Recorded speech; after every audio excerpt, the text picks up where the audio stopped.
할렐루야. 네. 저희에게는 이 좋은 이웃 교회가 고향 같은 교회고 또 친정 같은 교회입니다. 한 5년여 시간이 지난 것 같은데요. 오늘 이 은혜스러운 교회에 함께 와서 하나님을 예배하게 됨을 참으로 감사드리고 또 하나님 앞에 감사와 영광을 올려드립니다. 오늘 제지건신 예배로 함께 드리게 되는데 하나님께서 주신 귀한 말씀을 함께 나누기를 원합니다. 오늘 앞서 봉독해 주신 말씀을 읽으셨는데요. 열왕기하 2장 제가 6절부터 11절까지 읽었습니다만 오늘 1절부터 11절까지 본문을 내용을 바탕으로 어떻게 주를 따를 것인가 라는 제목으로 오늘 함께 말씀 받고자 합니다. 사무엘하 15장 말씀에 보면 다윗 왕이 아들 압살롬에게 쫓겨가는 그런 장면이 나옵니다.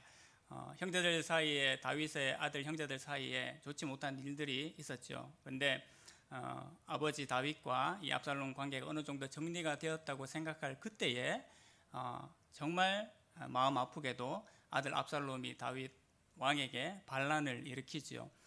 이 일이 있고 난 다음에 사람들은 다 다윗을 배반하고 저마다 자기 갈 길로 또 자기 살 길을 따라서 그렇게 살아가는 모습이 나옵니다. 그런데 그때 이 다윗 왕이 제일 어려운 이때에 다윗 왕을 함께 따라가는 사람들이 이제 등장하게 되는데요. 그때 보면 이 가드 사람 이때라는 사람이 나옵니다. 그가 다윗 왕이 쫓겨가는 그 장면에서 그 시기에 다윗 왕 앞에 고백을 합니다. 여호와의 살아계심과 왕의 살아계심을 두고 맹세하노니 왕이 진실로 왕이 계시는 곳에 나도 있고 왕이 죽든지 살든지 내가 그곳에 함께 있습니다 라고 그렇게 고백을 합니다. 그리고 제사장 사독과 아비아달도 그 법궤를 가지고 이 다윗 왕을 따라옵니다. 그리고 또 한 사람 다윗의 책사였던 후세가 역시 다윗의 이 도망길에 함께 합류를 하게 되죠. 근데 다윗 왕이 너무나 감사했지 않겠습니까? 지금 자신은 어떤 처지입니까? 자신은 이 가라앉는 해입니다. 그리고 아들 압살롬은 떠오르는 해, 그런 존재인데 이 시기에 바로 이 다윗의 사람들이 그와 함께 하는 모습을 보게 되죠. 우리가 인간적인 모습을 봤을 때도 너무나 이제 감동적이지 않습니까? 그런데 이때나 또 제사장 사독과 아비아달 그리고 다윗의 친구였던 이 후세가 다윗을 따라갔던 이유가 무엇이었겠습니까? 우리 성도님들이 잘 아시는 것처럼 지금의 상황과 처지는 어떠할지라도 다윗 왕과 함께 있었던 하나님의 영광과 은혜, 또 다윗 일생 가운데 함께 하셨던 그 하나님의 손길을 알았기 때문에 이 사람들이 다윗 왕을 따라가는 모습을 보게 되지요. 그래서 다윗 왕은 사독과 아비아달은 다시 돌려보냅니다. 이 언약궤를 들고 다시 성으로 들어가라. 하나님께서 뜻하신 뜻이 있으시면 내가 그 하나님의 언약궤를 다시 배우는 날이 올 거다라고 돌려보내지요. 그리고 또 후세도 다시 돌려보냅니다. 당신이 나와 함께 가는 것이 오히려 내가 당신에게 죄를 짓는 것하고 다름이 없다. 그러니 당신도 성으로 돌아가서 그 압살롬의 책사인 아히도벨의 모략을 무력하게 만들었으면 좋겠다라는 중요한 임무를 주어서 돌려보냅니다. 이 장면을 보면 정말 눈물겨운 그런 모습이 이제 드러나지 않습니까? 마치 이 어려운 형편에서도 다윗 왕을 따르고자 하는 그 사람들의 모습이 사무엘하 15장에 나오게 되는데 오늘 본문도 마치 그와 같은 모습처럼 이 끝까지 이 선지자 엘리야를 따라가고자 하는 엘리사의 모습이 등장을 하게 됩니다. 오늘 말씀을 통해서 엘리사가 어떻게 이 엘리야 선지자를 따라갔는지를 확인해보고 또 재직 헌신 예배로 맞는 우리에게도 어떻게 우리가 주를 섬기고 따라갈 것인가를 다시 한번 생각해보는 그런 귀한 시간이 되었으면 좋겠습니다. 엘리야와 엘리사의 만남은 어떠했겠습니까? 이 엘리야 열왕기하 2장에 와서 등장하는 것이 아니라 열왕기상에서 이미 등장을 했습니다. 제가 말씀 한 구절을 한번 읽어드릴까요? 열왕기상 19장 19절에 보면 이미 이 엘리야 선지자와 이 엘리사가 만났던 장면이 나옵니다. 엘리야가 거기서 떠나 사밧의 아들 엘리사를 만나니 그가 12겨리소를 앞세우고 밭을 가는데 자기는 12째 겨리소와 함께 있더라. 엘리야가 거리로 건너가서 겉옷을 그의 위에 던지더니라고 되어 있습니다. 이것이 엘리야 선지자와 이 엘리야의 대업을, 이 사역을 이어받을 엘리사와의 첫 만남이었죠. 저희가 이제 잘 아시는 것처럼 엘리야는 그 갈멜산에서 바알과 아세라 신들을 이기는 갈멜산 대첩을 이미 경험한 사람이었습니다. 그런데 그 뒤에 반전이 일어났죠. 왜요? 정말 승승장구하고 잘 될 줄 알았는데 엘리야 선지자가 전혀 다른 모습이 되었습니다. 그렇게 멀고 먼 호렙산까지 도망을 가서 완전히 숨어버린 그런 초라한 모습이 이제 되고 말았습니다. 여러 가지 원인이 있었겠지만 자기가 생각했던 그 그림대로 이 일들이 펼쳐지지 않았죠. 모든 이스라엘 백성들이 다 돌아오고 또 아합왕과 이세벨이 꿇어 엎드려 하나님 앞에 회개하는 그런 모습을 이 엘리야 선지자는 기대했을 겁니다. 그런데 그렇게 되지 않았습니다. 그래서 그 호렙산에서 다 죽어가는 모습으로 있을 때에 하나님께서 나타나셔서 세미한 음성 가운데 하나님께서 다시 능력을 허락하시고 네가 할 일이 무엇인지를 그렇게 알려주셨습니다. 그리고 난 다음에 이 엘리야 선지자, 엘리야 이 후계자를 만나게 되는 모습이 열왕기상 19장에 나오게 됩니다. 우리 인생이 그런 것 같습니다. 여러분, 우리 삶을 생각하다 보면 뭔가 대단한 일이 일어나고 대단한 역사가 일어나게 되면 이것을 통해서 더 놀라운 일이 일어날 것이라고 기대하는 것이 인간적인 바람이죠. 근데 참 우리가 삶을 살다가 보면 하나님의 시간표와 하나님의 계획은 또 때로는 그렇게 되지 않는 모습을 보게 되는데 그 일이 그대로 드러나고 있습니다. 대신 엘리사 선지자를 통해서 다음 일을 계획해 나가시고 또 이스라엘의 역사를 하나님께서 어떻게 주관하시는지를 이후로 쭉 보여주고 있는 가운데서 이렇게 만남이 이루어집니다. 여러분 잘 아시는 것처럼 엘리사가 12겨릿소를 가지고 있었어요. 어떻게 생각하십니까? 지금도 집에 소 12마리 가지고 계신 분들 계세요? 없으시죠? 만약 지금은 농사 짓는 시대가 아니기 때문에 그러하지만 지금도 12마리 가지고 계시면 대단한 부자지 않습니까? 그 시대에 12겨릿소를 가지고 있었으면, 겨리는 이제 쌍을 말합니다. 그러니까 24마리나 가지고 있었다는 이야기죠. 그러니까 대단한 부자였어요. 분홍이었고 이 분홍의 이제 자식이었던 것 같아요. 그런데 이 엘리사에게 찾아와서 엘리야가 겉옷을 던지면서 얘기를 한 겁니다. 어떤 의미겠습니까? 겉옷을 던진다라는 것은 나의 후계자가 되어라, 나를 이어서 이 하나님의 사역을 감당해라 라는 이제 그런 의미거든요. 그랬을 때 엘리사가 어떻게 했을까요? 오늘 엘리야, 엘리사 그래서 좀 헷갈리는데 제가 잘못 이렇게 얘기를 해도 잘 알아들으시기 바랍니다. 엘리사는 이미 비용 계산을 잘 했던 사람인 것 같아요. 저희도 다 그러하지 않습니까?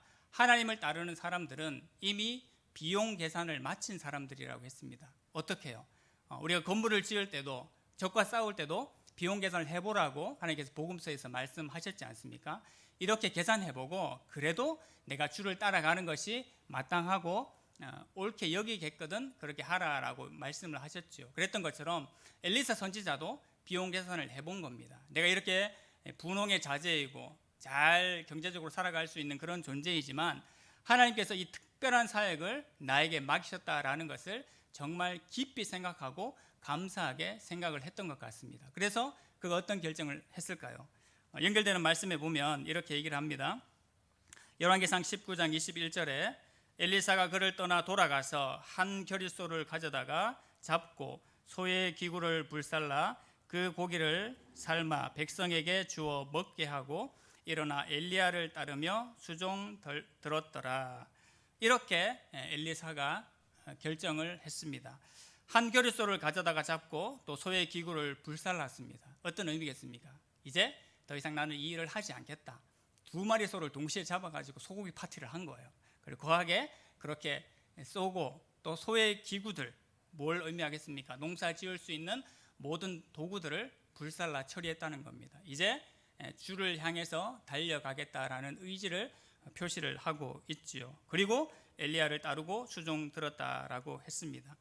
엘리사는 이렇게 비용 계산이 끝났습니다. 내가 이런 사람일지라도, 이런 능력이 있는 자일지라도 주를 따라가는 것이 훨씬 더 좋은 일이겠구나, 더 행복한 일이겠구나라는 것을 결정을 했습니다. 그러고 난 다음에 이렇게 사역의 길로 접어들게 된 것이지요.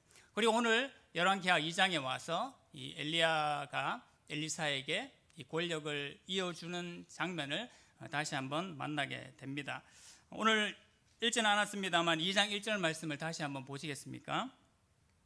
여호와께서 해오리 바람으로 엘리야를 하늘로 올리고자 하실 때에 엘리야가 엘리사와 더불어 길갈에서 나가더니, 하나님께서 회오리 바람으로 이 엘리야 선지자를 데리고 가시려고 그렇게 이제 작정을 하셨습니다. 이것은 하나님의 특별한 이제 섭리지요. 여러분, 사람이 죽음을 맛보지 않고 하늘로 올려감을 당한다라는 것, 얼마나 놀라운 일입니까? 우리가 몇백 년을 살아봐도, 몇천 년을 살아봐도 이런 사람 한두 사람 만날까 말까한 그런 일이지 않습니까? 그런데 하나님께서 이 엘리야 선지자를 통해서 이 일을 지금 계획하고 계십니다. 그리고 또 이것을 선지자 생도들에게, 선지자의 제자들에게 이미 이제 알리셨던 것 같아요. 그러니까 본문에 보면 1절부터 7절까지 말씀을 보면 이 선지자의 제자들이 오늘 하나님께서 너희 선생님을 데리고 가신대, 그렇게 막 쑥쑥쑥 얘기하는 것이 나오지 않습니까?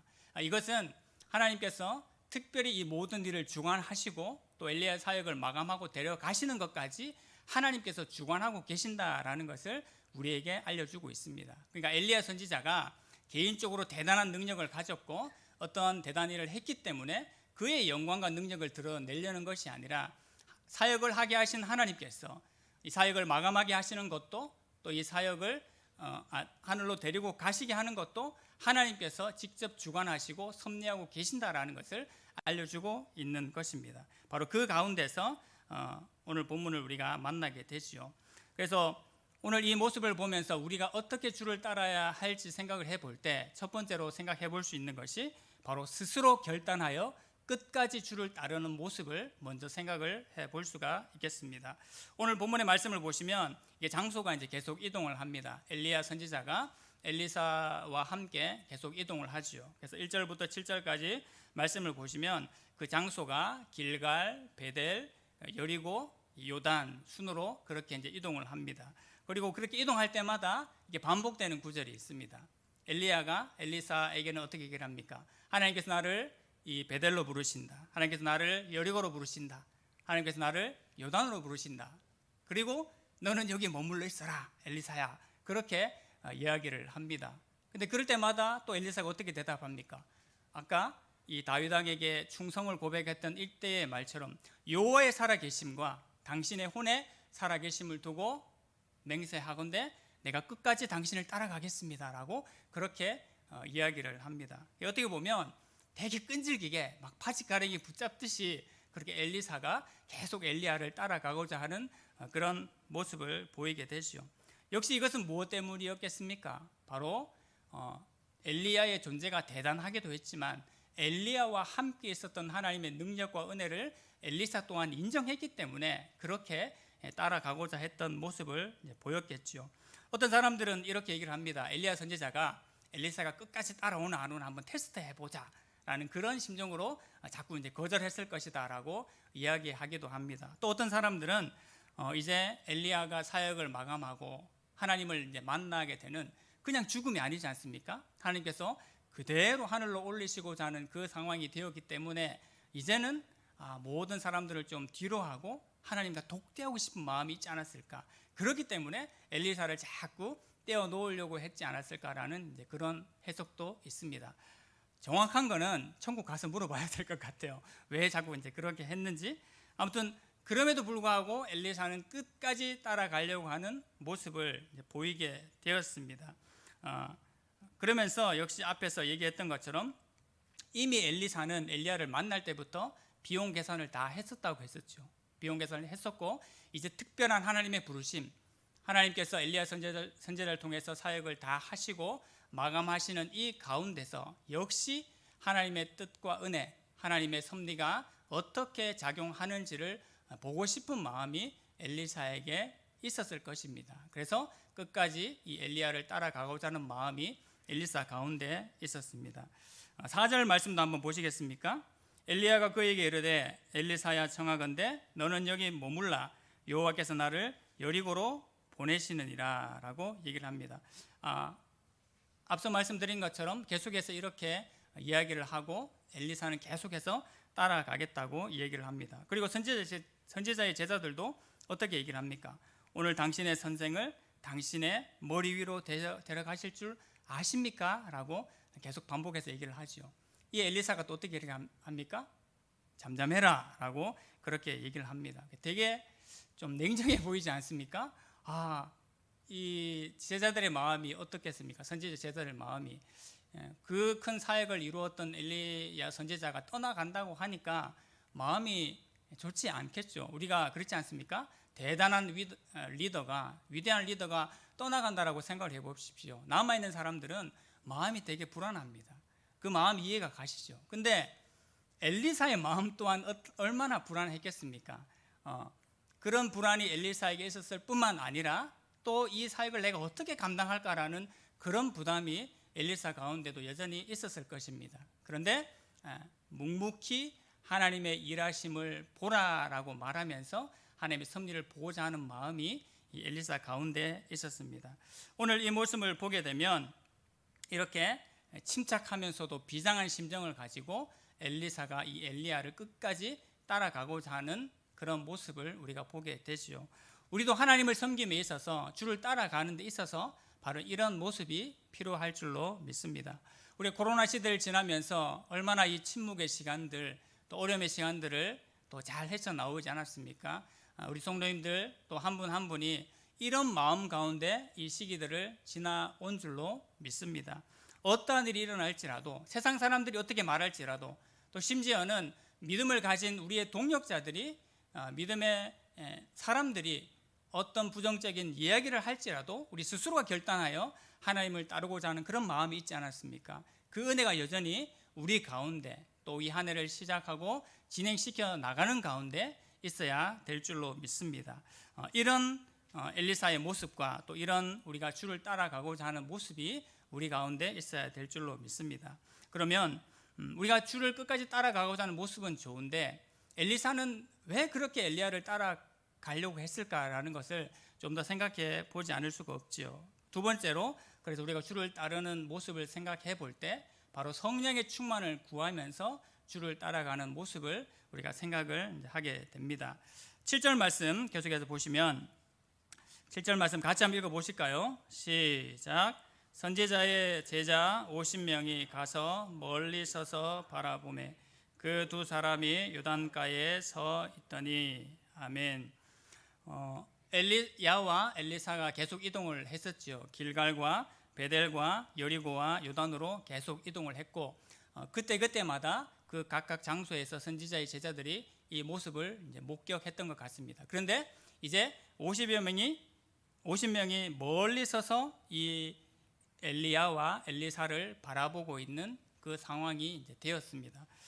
여러분 이제 길갈에서 베델로, 베델에서 여리고로, 여리고에서 요단으로 왜 이렇게 옮겨갔을까라는 해석을 보면 마치 이제 하나님의 영광이 떠나간다라고 그렇게 이제 해석을 하기도 합니다. 어떤 의미에서냐면 이스라엘 백성들이 출애굽해서 이 광야를 거쳐 가지고 이 가나안 땅으로 들어왔지 않습니까? 그러면서 요단을 건너 가지고 이렇게 여리고로 또 이 가나안 정복의 전초 기지였던 길갈까지 그렇게 이제 들어온 겁니다. 근데 정확하지는 않지만 지금 반대의 순서가 일어나고 있죠. 길갈에서 베델로, 베델에서 여리고로, 여리고로 요단. 그래서 요단을 건넌다라는 것은 동쪽에서 서쪽으로 걷는 것은 좀 좋은 의미인데 서쪽에서 동쪽으로 나간다라는 것은 여호와의 영광이 떠나는 것처럼 그렇게 이제 해석을 하기도 하거든요. 그래서 이스라엘에게 있어서 하나님의 능력의 선지자였던 엘리야가 떠나가는 것을 보면 충분히 그렇게 생각할 수가 있을 것입니다. 하지만 그것으로 끝나는 것이 아니죠. 하나님께서 우리가 이미 아신 것처럼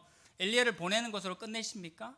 아니요. 갑절의 영감을 엘리사에게 부으셔서 하나님의 영광과 은혜가 하나님의 역사하심이 여전히 지속될 수 있도록 은혜를 베풀어 주신 것을 우리가 잘 알 수 있습니다. 그리고 1차적으로는 이 길갈, 베델 또 여리고에 하나님의 선지 학교가 있었기 때문에 마지막으로 그의 제자들을 돌아보기 위해서 그렇게 보는 것이 또 일반적인 해석이기도 합니다. 아무튼 이런 과정을 가지고 엘리야가 그렇게 엘리사가 엘리야를 따라가고자 하는 모습이 보이게 되죠. 그러면서 9절에 다시 한번 엘리야가 엘리사에게 얘기를 합니다. 내가 하나님 앞에 데려감을 당하기 전에 무엇을 구하기를 원하느냐라고 이야기를 했을 때 바로 당신의 성령이 하시는 역사가 갑절이나 내게 있게 하옵소서라고 이야기를 합니다. 이것은 우리로 말하면 뭘 말할까요? 제가 앞서 말씀했던 것처럼 바로 성령의 충만을 구하는 것입니다.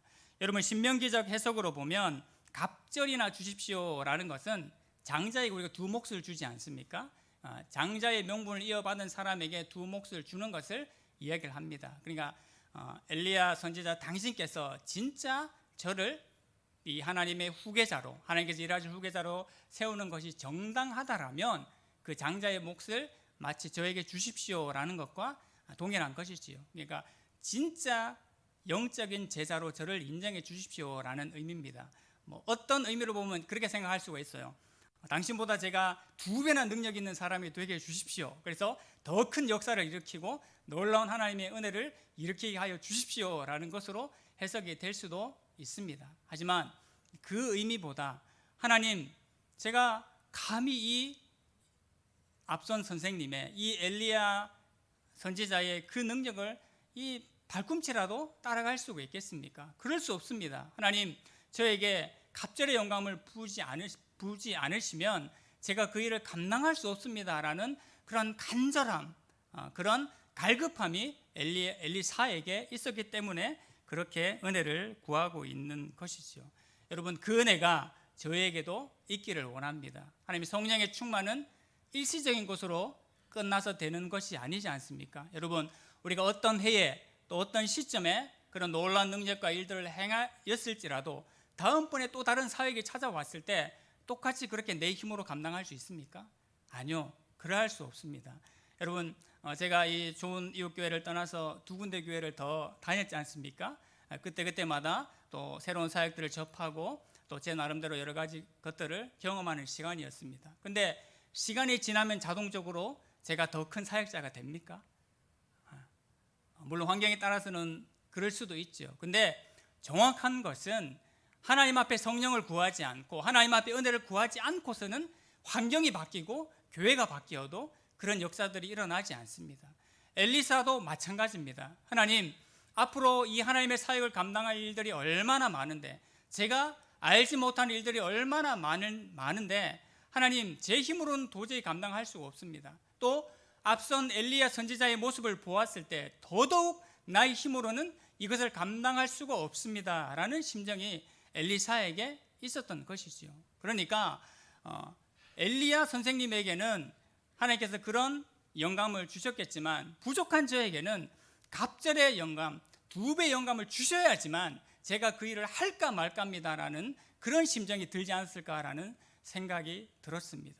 여러분, 엘리사가 엘리야에게 구했지만 결국 하나님 앞에 구한 것이나 다름이 없었겠지요. 주께서 주의 성령을 부으시지 않으면 제가 이 하나님의 사역을 정말 이 도탄에 빠져 있는 이스라엘 백성들을 하나님 앞으로 이끌 수가 없습니다. 저에게 주의 성령을 부어 주시되 갑절의 영감을 부어 주시옵소서라고 그렇게 간구하는 모습을 우리가 보게 되시오. 우리도 마찬가지일 것입니다. 한 해를 시작하고 또 모든 사역들을 감당함에 있어서 하나님, 제 힘으로 감당할 수 있는 것, 제가 이런저런 경험이 있기 때문에 감당할 수 있을 것이라고 생각할 수 있지만 아니요, 모든 새로운 일들을 접할 때마다 새로운 날을 맞이하고 새로운 달을 접하고 또 새로운 사역을 맞이할 때마다 주의 성령을 나의 심령 가운데, 우리 교회 가운데, 또 우리의 모든 재직들 가운데 부으셔서 그 하나님의 일을 감당해내게 하시고 겸손히 성실하게 이 일을 감당하게 해주십시오라는 그런 은혜가 우리 가운데 있어야 될 줄로 믿습니다. 마지막 3번째로는요, 바로 이런 엘리사의 간절한 모습을 통해서 결국 엘리야가 하늘로 올라가는 것을 엘리사가 경험을 하게 되지요. 우리 함께 다시 한번 말씀을 읽어 보시겠습니까? 11절 말씀입니다. 시작. 2 사람이 길을 가며 말하더니 불수레와 불말들이 2 사람을 갈라놓고 엘리야가 해오리 바람으로 하늘로 올라가더라. 아멘. 엘리야가 이야기를 했습니다. 엘리사가 갑절의 영감을 구할 때에 너가 쉽지 않은 것을 나에게 구하는도다. 하지만 내가 하늘로 올라가는 것을 보게 되면 그 일이 이루어질 것이다 라고 얘기를 했습니다. 그리고 마침내 그 일이 어떻게 되었습니까? 실제로 이루어졌습니다. 불수레와 불말이라는 그런 표현들로 우리가 이제 영적인 표현들로 이렇게 얘기를 한 거죠. 우리가 알아듣기 쉽게 하기 위해서 그런 하나님의 역사가 나타났다라는 것을 그렇게 기술해 주고 있습니다. 그리고 회오리 바람으로 실제로 엘리야 선지자가 하늘로 올려간 것을 엘리사는 목격을 했습니다. 그럼 어떻게 되었습니까? 엘리사에게는 갑절의 영감이 부어진 것이나 다름이 없지요. 그것을 증명하는 것이 무엇입니까? 11절 뒤에 나와 있는 함께 이 요단을 건넜던 엘리야와 엘리사가 다시 엘리야의 겉옷을 받아서 엘리사가 쳤을 때 다시 요단이 열려지는 것을 보게 되죠. 바로 하나님이 증명해 주신 겁니다. 다음 세대의 사역자로, 차세대의 새로운 주자로 하나님께서 세우셨음을 이 말씀을 통해서 증거해 주고 있습니다. 이런 간절함을 통해서 엘리사가 볼 수 있었던 것, 그것은 바로 엘리야가 하늘로 승천하는 것을 보게 되었다라는 것입니다.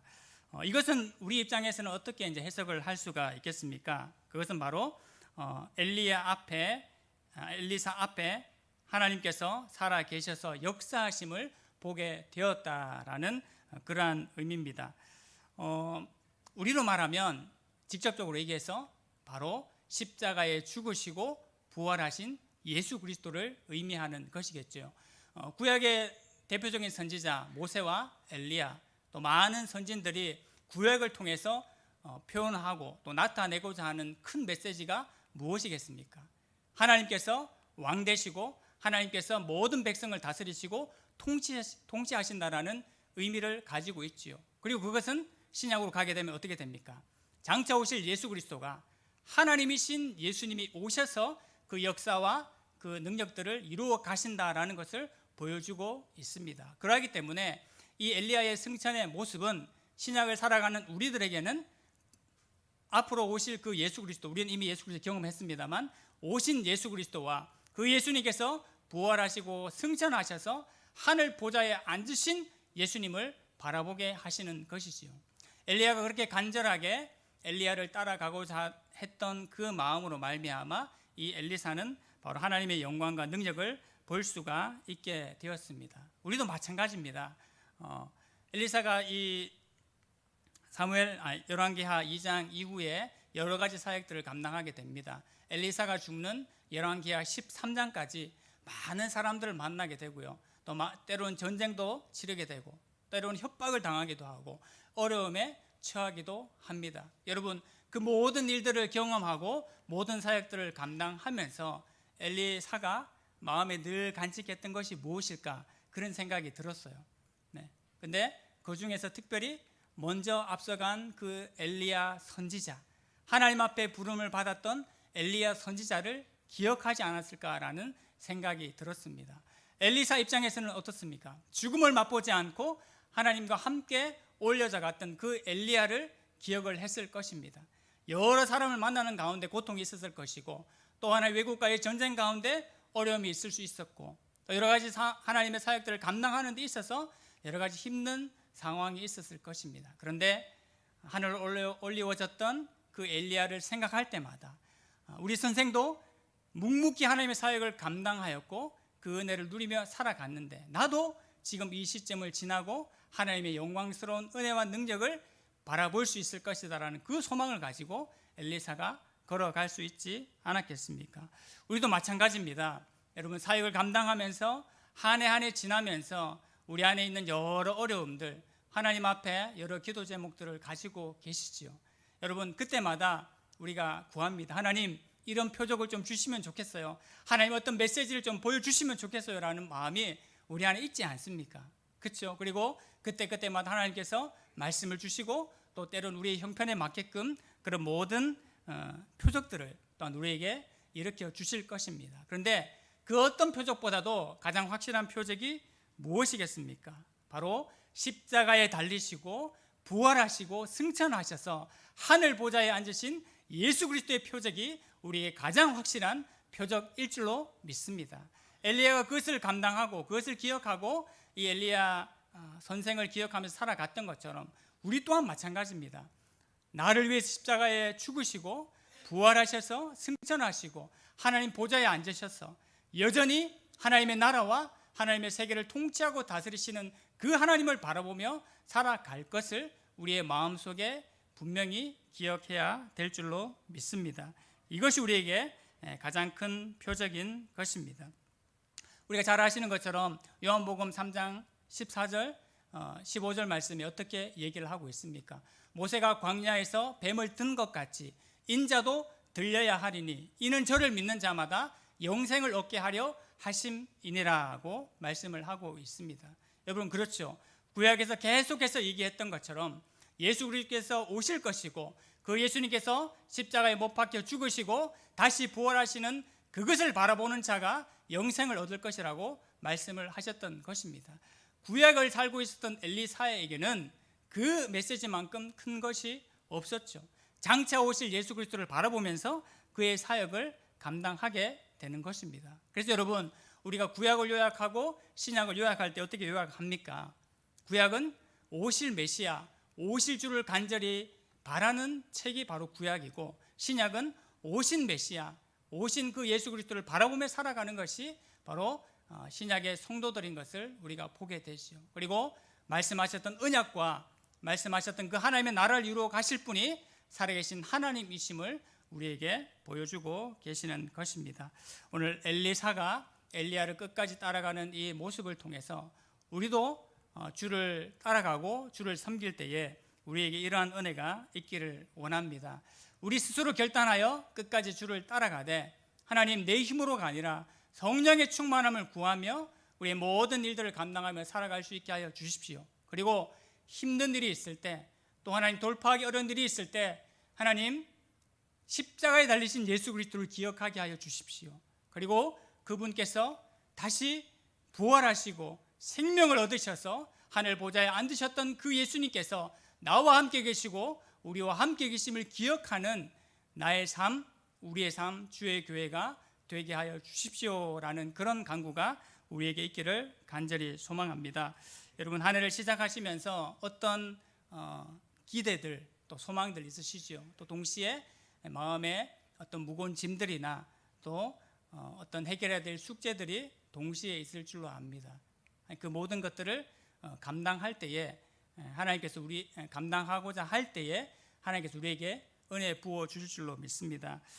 제가 한두 해 사역을 계속하면서 생각하는 것은 여러 가지 어려움들이 있겠지만 사람을 사랑하고 사람을 섬기는 것이 참 쉽지 않구나라는 마음이 듭니다.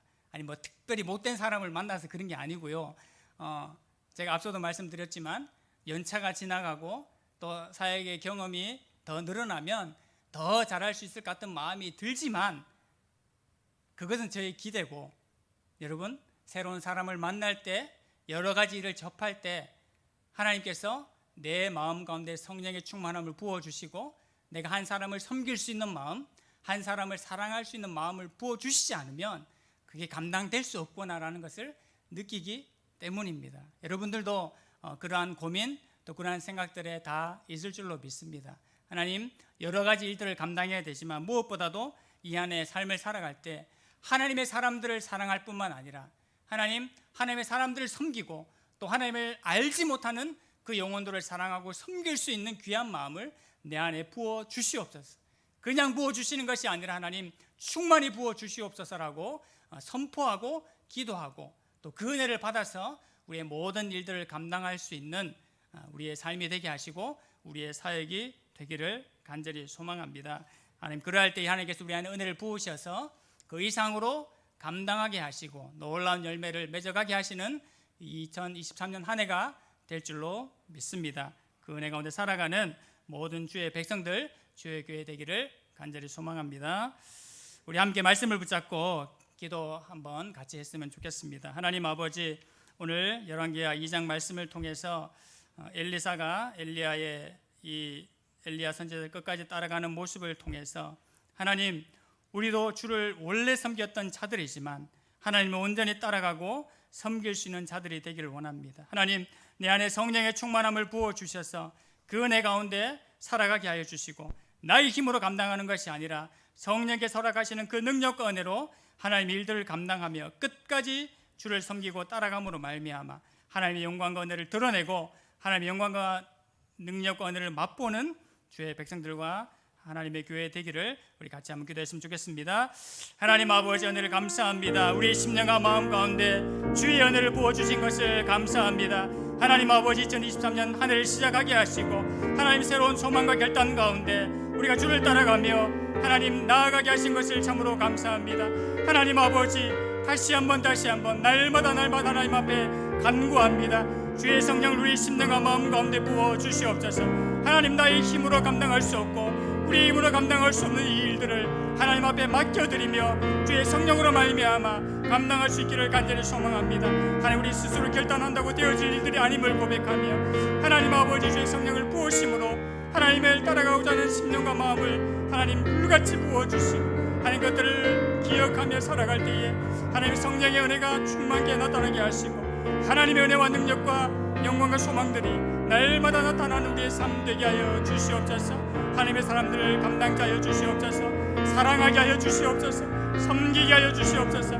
또 다른 영혼을 이렇게 세우는 은혜가 우리의 심령과 마음 가운데 충만히 일어날 수 있도록 하나님 은혜 위에 은혜를 더하여 주시옵소서. 그 하나님께서 우리를 붙잡으실 것을 기대하고 주의 교회를 붙잡으실 것을 기대하며 감사합니다. 하나님 아버지, 은혜를 감사합니다. 오늘 우리를 하나님의 백성으로 불러주시고 말씀을 허락하여 주신 것을 참으로 감사합니다. 주를 따라갈 때에 우리 스스로 결단하여 끝까지 주를 따르는 모습이 내 안에 우리 안에 충만케 하여 주시옵소서. 성령의 충만함을 구하며 하나님께서 허락하시는 갑절의 영감을 가지고 우리의 모든 삶과 사역들을 감당할 수 있는 은혜가 우리 가운데, 주의 교회 가운데 충만케 하여 주시옵소서. 그리하여 살아계신 그 예수 그리스도, 십자가에 죽으시고 부활하셔서 승천하신 그 예수 그리스도를 최고의 표적으로 믿고 따라가는 우리의 삶이 되게 하시고 그 영광과 은혜를 마음껏 끼치며 살아가는 주의 백성들 되게 하여 주시옵소서. 감사와 영광을 올려드리며 예수 그리스도의 이름으로 기도하옵나이다. 아멘.